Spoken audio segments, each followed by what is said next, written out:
Hello and welcome to another episode of the Biz Coach Show. And we are hanging out with the one and only Eric Whitmore, who is the founder and CEO of My Biz Coaches. And Eric, how the heck are you doing today? I'm doing all right, David. Thank you. Awesome, man. I'm doing pretty good. Yeah, thanks for asking. And always good to hang out with you and excited, right? Because on the show, we always talk about things relating to business coaching or professionals that serve small businesses. But one of the things that is important for both categories is getting your name out there in the right way and really focusing on branding. So you've got some advice that you've written. In fact, on LinkedIn, you've got a couple of different newsletters, but this would be the Biz Coach's Edge. And if you haven't checked it out, definitely head over to Eric's LinkedIn profile. And he's got this newsletter along with others. Definitely check it out and subscribe. And follow Eric while you're at it. He's always posting good stuff out there and want to check it out. But we're going to dive a little bit deeper into that topic and add a little bit more context to that article. And I'd love to just start out with kind of the first thing, Eric. What's the biggest mistake that you see new coaches or maybe inexperienced coaches make when it comes to their branding? So let me start with branding is essential for coaches looking to establish their expertise and attract clients, right? So we know this. Many coaches are very familiar with this, but we have these common traps that we fall into. And one of the most important ones that we start with is inconsistent brand messaging. When your messaging is inconsistent, it confuses potential clients and dilutes your brand, right? It helps what it should do is give a consistent message across all platforms. And often what we see people do is there'll be one color scheme or one logo or one phrase, and they'll use that on Instagram, but then use a different one on LinkedIn. And so it creates confusion in the potential client's mind.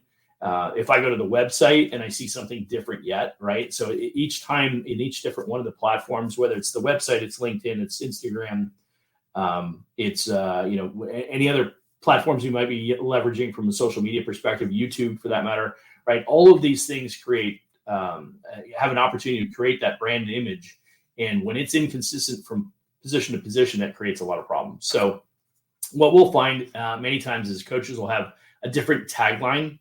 I know I fall prey to it at times, even like, for instance, we use Alignable. And recently worked with somebody to clean up my Alignable profile. It was something I had set up 3.5 years ago. Really hadn't put a lot of time and energy into it. Recently started recognizing we're getting a fair amount of leads from it. And come to find out a bunch of my links were not connected, right? So it's when you recognize that, and then the links that they were going to weren't the places I wanted to send people. So it's something as simple as that.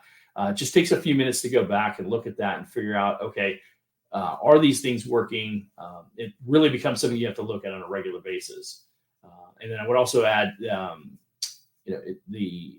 what you need to do to clean this up is make it a consistent thing once a month to go through and look at all your platforms. Make sure that if you're making any changes, and make sure all of your links are working, and make a conscious effort to do that on a regular basis. I find a lot of coaches, again, myself included, you get so many different pieces of content out there. Make sure that they're all working and people use the links. Make sure the logos are updated. I think I still have a few logos that are inconsistent right now that we're still working to clean up. So take the opportunity to go back and make sure that that's all aligned. And then as your messaging changes, make sure that you adapt that accordingly. And then the last thing I would say in regards to that, just simple tip is create a brand style guide that includes your mission statement, your tagline, your key messages, and your visual elements that you want. And share that guide with anybody who's going to play some role, right, in maintaining that, whether you use a VA or you have somebody on your team who helps with some of this material. What we find many times is you may have different versions of your logo. Make sure you're clear on how you want to use those different versions of your logo and be consistent with that as well. Sometimes you'll find somebody will use a darker logo for the right application, but then it's used inconsistently across the board with other options. So definitely make sure that you take the time to establish that guide that you can put all of the pieces in there, a brand style guide that you can use. And then I think that'll help dramatically. And then make a conscious effort once every 30 days to go through and check your sites and check your platforms and make sure that they're all consistent as well. Yeah, no, very practical advice. And I'm going to throw a curveball at you, Eric, that you were not prepared for, but I think you can answer it. How does somebody know, right? I'm thinking about, I'm a coach, man, I'm starting out. I don't have a lot of money and on a shoestring budget, I'm just trying to get my brand out there. When does it make sense for that new coach to potentially bring in a graphic designer or maybe even like a social media, company or a social media coach to help them grow their online presence? Like what's that tipping point for you? What would you advise them on there? When you're actually making money. Yeah, great point, David. Actually, it's a really good question, and I'm glad you brought it up. The opportunity is created in the sense that as you start doing this in the beginning, I encourage people all the time, and clients, go super lean. Yeah. Right. I mean, use Fiverr, use the different resource, Upwork or whatever, use the different resources that are out there. I know if I say that, there's some marketing people out there, they're cringing right now. They're like, oh, don't tell them to do that. But the truth of the matter is, if you're not making money, if you don't have a profitable business, then, why would you waste it on a bunch of stuff that won't necessarily give you any real value in the beginning? So to answer the question directly, when you get to a point where you have the disposable income and you can start reinvesting back into your business, and you may do this in 2 or 3 different tranches. Like the first time you do it, it's super lean. It's what you can afford, $50, $100, whatever that looks like. We've really hit the second tier and we're considering a rebranding. And as My Biz coaches, we talk about rebranding. One of the things we're looking at is we brought somebody in to look at our different profiles and give us feedback. And spend a few $100s on having somebody come in and give us advice, knowing full well we're probably going to drop a couple thousand to do some of the rebranding that we want to do. Yeah.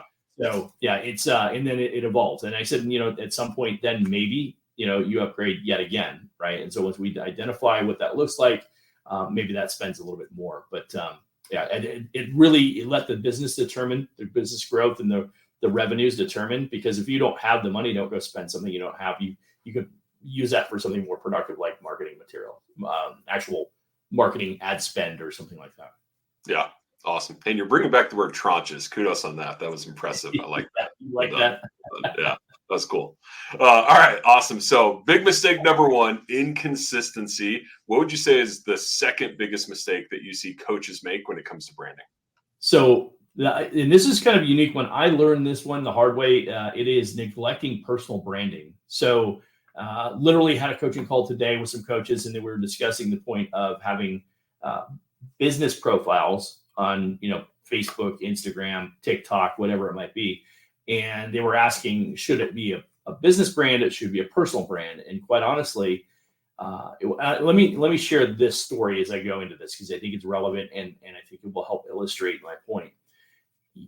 As you build the brand, My Biz Coaches, for instance, or as I'm building the brand, My Biz Coaches, at the same time, I am also building my personal brand with the different people, content that I'm writing, the videos that we're making, right? I'm on here and with the podcast on YouTube, a lot of these different options to expose myself on a personal level. I put myself out there on a personal level and have people align with me when it comes a time that I decide that I might want to sell My Biz Coaches, let's just say for the sake of argument, and I were to sell the company, I can still maintain a personal brand, carry that with me forward to the next opportunity, and use that to jumpstart my next business venture.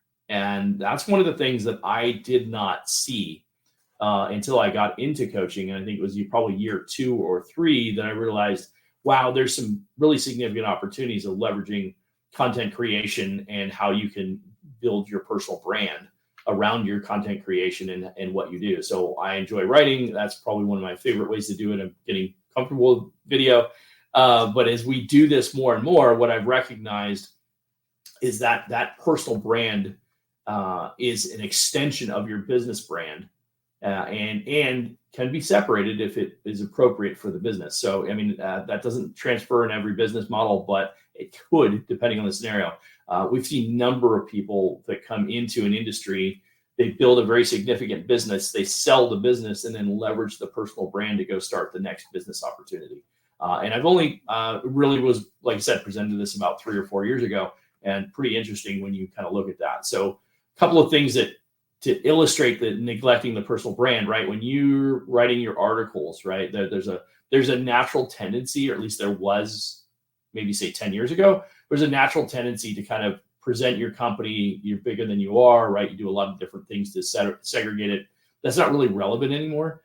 So, share your content, share your information, and then when you use your social platforms, engage and share your personal experiences. Everybody talks about authenticity. Everybody talks about sharing, things about your personal life that people can connect with you. The know, like, and trust factor enhances dramatically when you do that. So, you can have a well-designed business logo, a website, but you also need a strong personal presence on social media. And what that does is that makes you more approachable and relatable. So when you combine the two, what you do is you make your company as a whole something that's more personable and relatable, and that'll draw people in. So a couple of things you should make sure that you do is invest in personal branding by sharing your story and your experiences, your insights. And one of the things that we've seen people do really well with this is they tell their story as they're building their business. So they tell a little bit of their personal trials and tribulations of building their business. And ironically, we talk about this all the time on this show, how hard it can be to build a business. It's not a straight line up and to the right. It is very much a squiggly line that kind of goes back and forth and up and down and has highs and lows. And you live with the ebbs and flows of the business. You can share that in your personal stories, and people will appreciate that. People will come to respect that. And more importantly, people will relate with that. And then, you gain that followership because of that. So let your audience see the person behind the brand.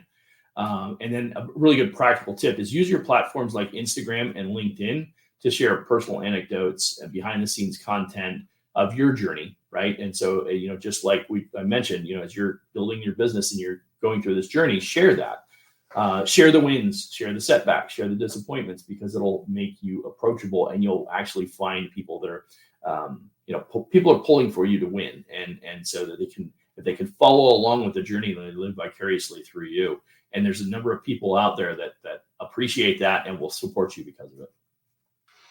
Yeah, that's a really good point. I mean, that's true, I think, probably for any business, especially any small business. But when you think about a coach who's trying to build their brand, build trust, build that, authenticity, that connection, like 3 to 4 times more important that they really invest in that personal branding. So that makes a lot of sense. What would you say is the third and final big mistake that you see coaches make when it comes to their branding, Eric? Yeah. And I'm going to share this. I want to make sure that I clearly communicate this. The reason I picked these 3 is they're all 3 that I was making. And we're still absolving that. We're still working through and cleaning these things up and getting better at it. So this is why I'm sharing this, is we went through this exercise. We've determined that we have opportunities here, and they're common across, like I said, all coaches. And so we're helping identify, hey, look, if I'm making this mistake, I'm sure that there's many others. And the more that I look, I'm like, oh no, there's a lot more than others. And many of them doing it even worse than I am. So the truth of the matter is we clean this up and we get better at these things, we'll see better results. On this third one, it's overlooking your audience engagement. Branding isn't just about how you present yourself. It's also about how you interact with your audience. It's funny. I'm going to share a personal story as it relates to my career before.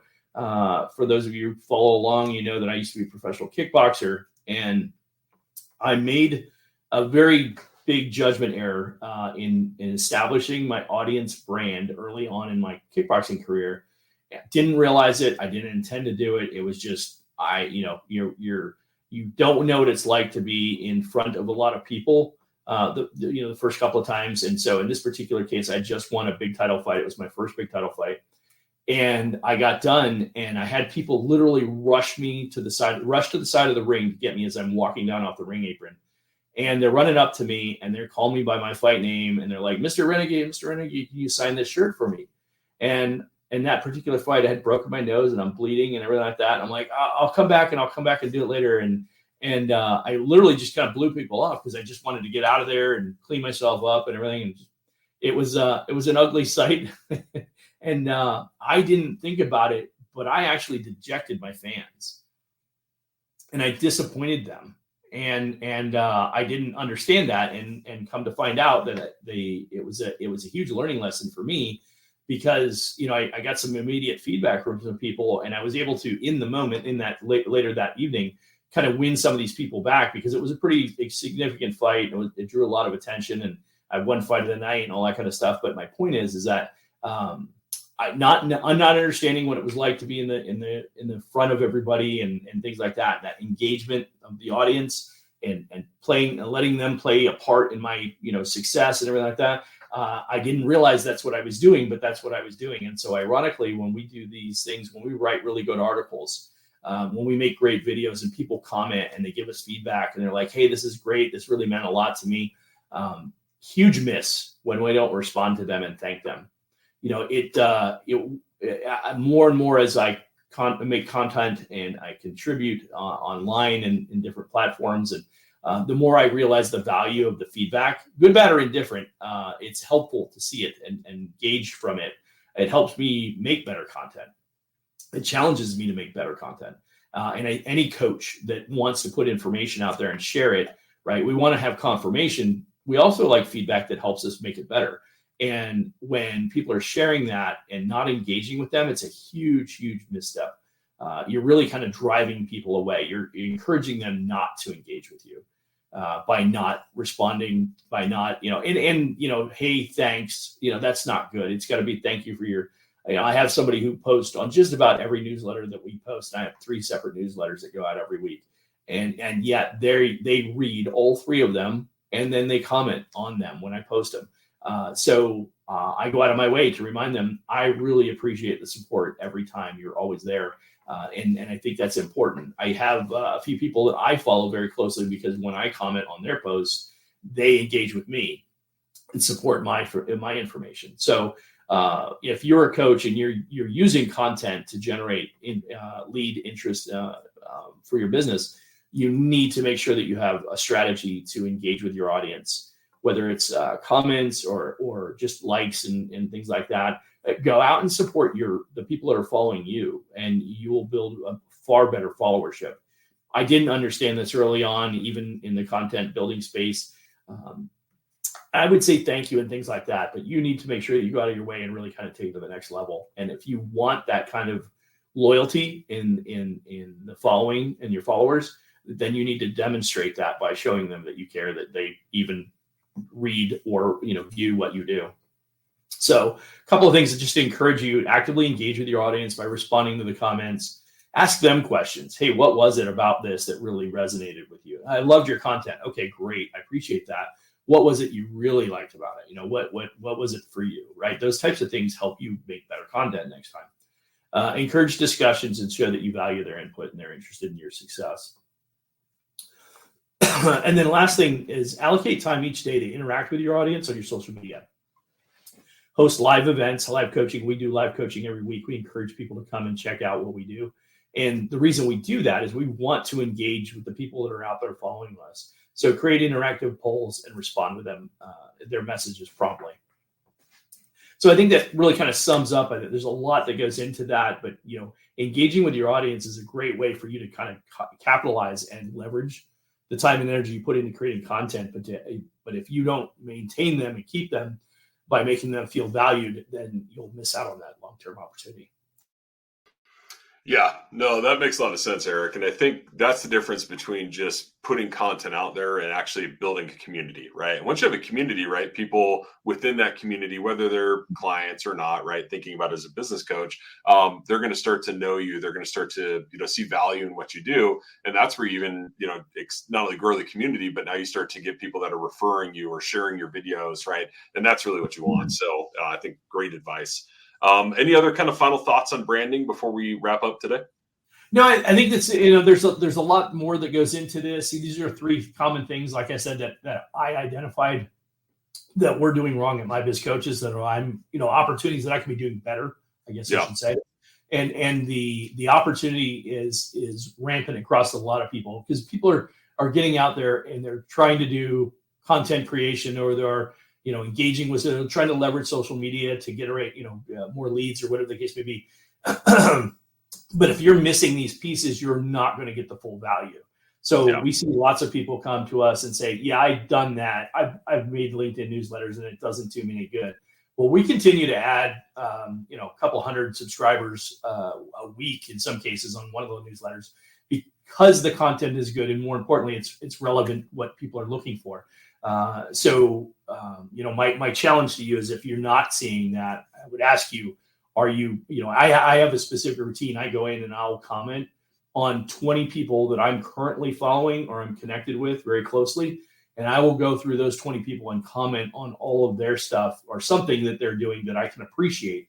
I don't do it for the sake of just doing it. I do it because I find value in what they do, right? But I will consciously go and find 20 different pieces of content to comment on. Occasionally I'm looking at new people too, before I even do my posts. Yeah. So I go that extra mile to create that and to help build that followership and that community you referenced. Yeah. Oh, that's awesome. Well, great tips and a little bonus nugget there. So thanks for sharing that with the audience. Kind of something that you do that seems to be working well. So appreciate that. And Eric mentioned, right, the newsletters. We talked about it at the top of the show, but he's got the Biz Coach's Edge, which is really for coaches or professionals that serve small businesses. But he also has two other newsletters. He's got the Entrepreneur's Edge and the Biz Coach Notes. So definitely check those out. All are available on LinkedIn. Probably the easiest way is just search Eric Whitmore on LinkedIn, follow him, and look for those newsletters that he shares. And of course, don't forget to subscribe to both the channel and this show for more tips and advice just like this. And if you're interested in becoming a coach or learning more about My Biz Coaches, be sure to scan the QR code or go to mybizcoaches.co/coach and connect with Eric or somebody on his team. And this is great if you're thinking, hey, I'd love to get into coaching, or I've been coaching, but I'm struggling and just want to get some insight into the coaching industry. It's a great place to start. And as always, Eric, it's been great hanging out with you. Appreciate the insights on today's episode, and we'll catch you on the next one. Thanks, David.